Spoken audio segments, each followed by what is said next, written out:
முருகப்பெருமானின் பிறப்பு ஒரு தெய்வீக அதிசயம். சிவபெருமானின் நெற்றிக்கண்ணில் இருந்து தோன்றிய தீப்பொறிகள் உலகை உய்விக்க வந்த ஒரு மாபெரும் சக்தியின் ஆரம்பம். இந்த கதை முருகனின் வீரத்தையும் கார்த்திகை பெண்களின் தாய்மையையும் போற்றுகிறது. ஒரு காலத்தில் சூரபத்மன் என்ற கொடிய அசுரன் தேவர்களையும் மக்களையும் துன்புறுத்தி வந்தான். அவனது அட்டகாசத்தை தாங்க முடியாமல் தேவர்கள் சிவபெருமானிடம் சென்று முறையிட்டனர்.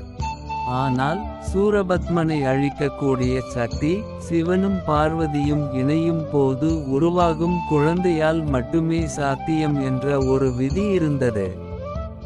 சிவபெருமான் தியானத்தில் ஆழ்ந்திருக்க தேவர்களின் வேண்டுகோளுக்கிணங்க தன் நெற்றிக்கண்ணை திறந்தார். அதிலிருந்து 6 பெரும் தீப்பொறிகள் வெளிப்பட்டன. அவை உலகையே பிரகாசமாக்கின. இந்த தீப்பொறிகள் அசுரர்களை அழிக்கும் சக்தி கொண்டவை. அவ்வளவு தீட்சண்யமான அந்த பொறிகளை தாங்கும் சக்தி யாருக்கும் இல்லை. வாயு பகவான் அவற்றை கங்காதேவியிடம் ஒப்படைத்தார். கங்காதேவி அந்த 6 தீப்பொறிகளையும் தாங்கிச் சென்று சரவண பொய்கையில் சேர்த்தாள். இது ஒரு தெய்வீக திட்டம். சரவண பொய்கையில் தாமரை மலர்களில் மிதந்த அந்த 6 தீப்பொறிகளும் அழகு ததும்பும் 6 குழந்தைகளாக மாறின. ஒவ்வொரு குழந்தைக்கும் ஒரு முகம், ஒரு உடல் என தனித்தனியாக இருந்தன. அவர்களின் அழகு தேவர்களையும் மெய்சிலிர்க்க வைத்தது. அந்த நேரத்தில் கார்த்திகை பெண்கள் 6 பேரும் சரவண பொய்கைக்கு நீராட வந்தனர். அங்கு 6 குழந்தைகளை கண்டதும் அவர்களின் மனம் தாய்மையால் நிறைந்தது. ஒவ்வொருவரும் ஒரு குழந்தையை எடுத்து தங்கள் அன்பினால் பாலூட்டி வளர்த்தனர். பார்வதி தேவி தன் குழந்தைகளை பார்க்க சரவண பொய்கைக்கு வந்தாள். அங்கே கார்த்திகை பெண்கள் 6 குழந்தைகளுடன் இருப்பதை கண்டாள். தாய்மையின் கருணையால் அவள் அந்த குழந்தைகளை அணைத்து கொண்டாள்.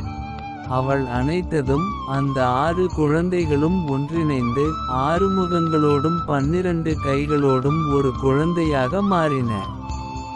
இந்த அற்புத காட்சியை கண்ட அனைவரும் திகைத்து போயினர்.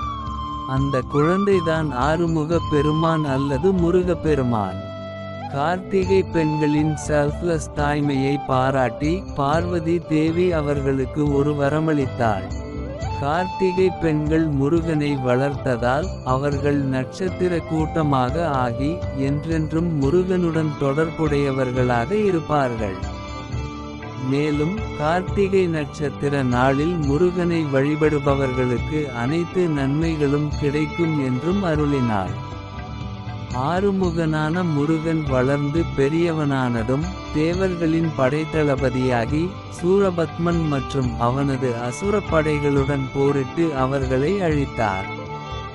முருகன் வெற்றி பெற்று தேவர்களை காப்பாற்றினார்.